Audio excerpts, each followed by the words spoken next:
مش سهل إن البني آدم يآمن، بس لو آمن فتأكد إنك وصلت لأعلى وأغلى مرحلة عنده. بس لو خسرته ما تحاولش تكسبه تاني، ولو حاولت وقدر يسامح ما تحاولش تغلط في حقه وتكررها تاني، لأنك شوهت صورة الأمان اللي كان حاطك فيها.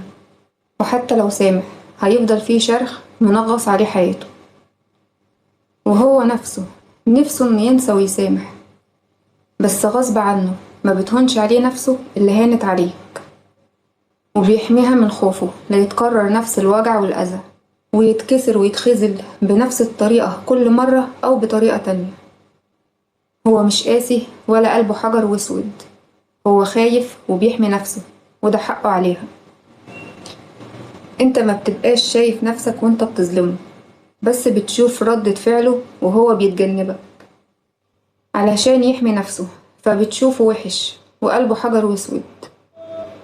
وهنا وصل لمرحلة ما بيبقاش فارق معاه تشوفه ازاي، قد ما فارق معاه انه يحمي نفسه من اذيتك، والفرق كبير.